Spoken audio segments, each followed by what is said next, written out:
ഹോസ്പിറ്റലിൽ നിന്ന് ഡിസ്ചാർജ് വാങ്ങിച്ചിട്ട് കോളേജിലേക്ക് പോയിക്കൊണ്ടിരിക്കുക. സമയം ഒരുപാട് വൈകി ഹോസ്പിറ്റലിൽ നിന്ന് ഇറങ്ങിയപ്പം ഏതാണ്ട് 1 മണി ആകാറായി. അവിടെ നിന്ന് ഇറങ്ങുമ്പം തന്നെ 1:30-ക്ക് എക്സാം തുടങ്ങുന്നതാണ്. ഞാനത് ലൈവായിട്ട് റെക്കോർഡ് ചെയ്തതാണ്. പക്ഷേ എന്താ സംഭവിച്ചതെന്ന് വെച്ചാൽ വണ്ടി നല്ല സ്പീഡിലാണ് പോയിക്കൊണ്ടിരുന്നത്. താമസിച്ചതുകൊണ്ട് നല്ല സ്പീഡിൽ പോയിക്കൊണ്ടിരുന്നത്. മറ്റു വണ്ടികളുടെ ബഹളവും ഈ പോകുന്ന ഓട്ടോയുടെ സൗണ്ടും എല്ലാം കൂടെ കൊണ്ട് ഞാൻ പറയുന്നത് കേൾക്കാതെയായി. വണ്ടിയുടെ സൗണ്ടാണ് മുന്നേ നിൽക്കുന്നത്. പിന്നെ അത് ഇട്ടിട്ടും കാര്യമില്ല, അതൊന്നും കേൾക്കത്തില്ല. പിന്നെ ഞാൻ തന്നെ പിന്നീട് സൗണ്ട് കൊടുക്കുകയാണ് ചെയ്തത്.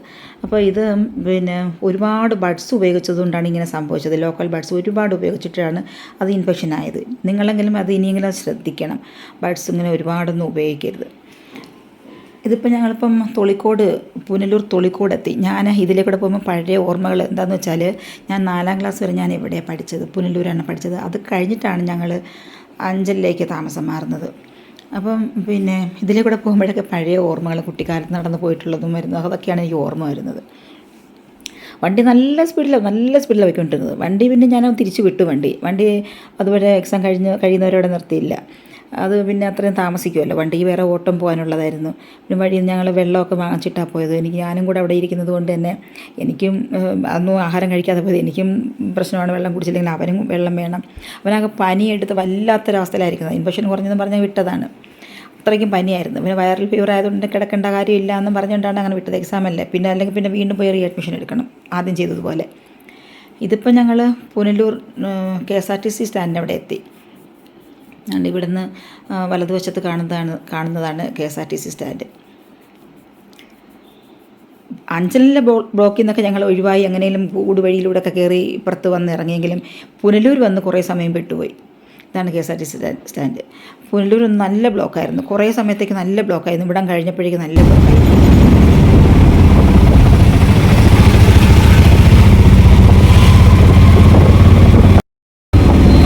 ബ്ലോക്കിനിടയ്ക്ക് പെട്ടെന്ന് പോണതറിയുമോ? നീണ്ട ബ്ലോക്ക്, വണ്ടികളെല്ലാം നിരന്ന് കിടക്കുക. സമയത്തും എക്സാമിന് സമയമായി വരും. ആകെ ടെൻഷൻ അടിച്ചു. അയ്യോ, എക്സാം തന്നെ ബെല്ലടിക്കാറായി.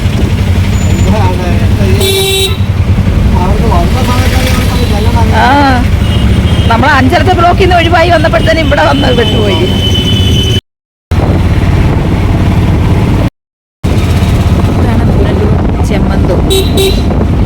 പ്രൈവറ്റ് സ്റ്റാൻഡ് ഇവിടെയാണ്. ഓരോന്ന് കുറുക്കിയാടുന്ന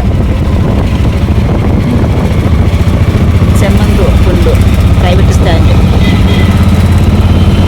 ഇതിനകത്ത് സ്റ്റാൻഡ് അല്ല, നമ്മൾ അങ്ങോട്ട് ചെന്നാൽ വെള്ളം എന്തെങ്കിലും വാങ്ങിക്കുന്നെങ്കിൽ, വെള്ളം വാങ്ങിക്കണമെങ്കിൽ അവിടുത്തെ കടയിലുണ്ടാവുമോ?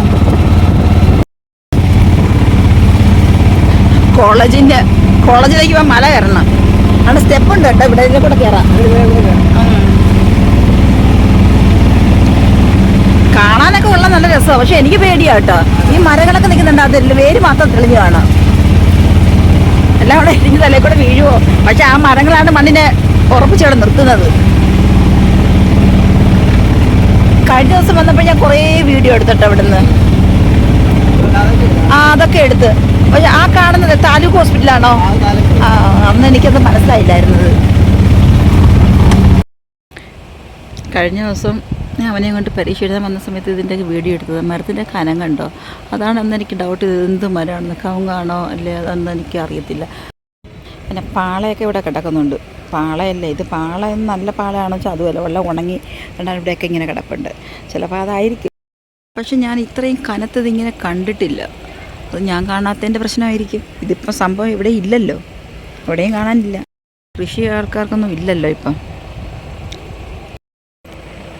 ഈ ചെടി കണ്ടോ?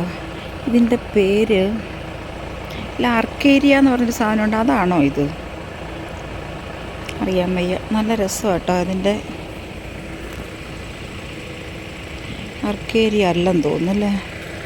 ആണോ? പക്ഷെ വെട്ടി ഇങ്ങനെ നിർത്തിയിരിക്കുന്നത് കൊണ്ടായിരിക്കും ഇങ്ങനെ നിൽക്കുന്നത്. എനിക്കറിയില്ല. ഇലയൊക്കെ നല്ല രസമാണ് കേട്ടോ കാണാനായിട്ട്. ഇത് കണ്ടോ? ഇത് പൂവല്ല, എൻ്റെ ഇലയാണ്. എൻ്റെ ഇലയാണ് എൻ്റെ ഭംഗി. പൂ പിടിച്ച് നിൽക്കുന്ന പോലെയാണ് നിൽക്കുന്നത്.